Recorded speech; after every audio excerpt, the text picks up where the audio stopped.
Farming organisations have placed adverts in today's papers to encourage us to buy British in the wake of the meat scandal.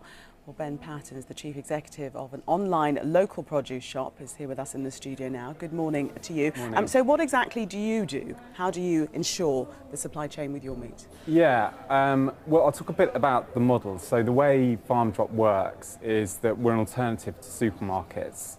So we set up there's a FarmDrop in Kilburn that's just opened, and people are able to go on there and shop as they would at any other online grocery store.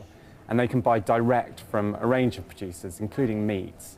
And the way it works is by buying together, they're able to place enough orders. So you buy, your neighbour buys, your neighbour's neighbour buys, and you're able to put in enough orders together for the producer to deliver straight to you. So it radically reduces the supply chain, basically. It's the person producing the meat is giving it to the person who's eating the meat. But they don't actually get to look at what they're buying, though, do they? What, in advance? Well, there's a lot of information that they're given, so there's a lot of background on the farmers, and it's really about building a relationship between the farmer and the producers and the customers. So we're looking at the long term, really, but there's a lot of information. And I think the thing that we keep coming back to in the scandal is this issue of traceability and actually the limits of traceability. And there's a slightly less tangible factor here, which is trust. And what we're trying to do is forge relationships between producers and the people that actually eat the meat. So personal relationships where their interests are aligned.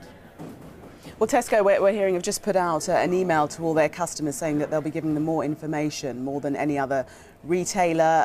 They want to aim for world-class traceability in their system and review their supply chain. In your estimation, is that possible for the larger supermarkets?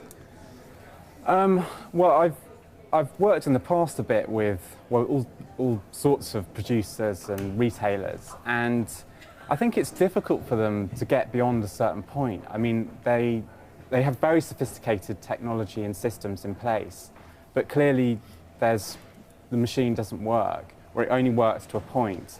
So we're really proposing an alternative, which is just to create these direct relationships. But can your model work on a large scale, though? That's the question. Yeah, absolutely. I mean, anyone can come forward from their community and they can set up a FarmDrop. They just need to get in touch with us. We can set up a FarmDrop in their community, and they can start to build relationships with their local suppliers. It's meant to be for everyone. Okay, yeah. Ben Patten, Chief Executive of FarmDrop.co.uk. Thank you very much for coming in and sharing your views. Charlie, run us through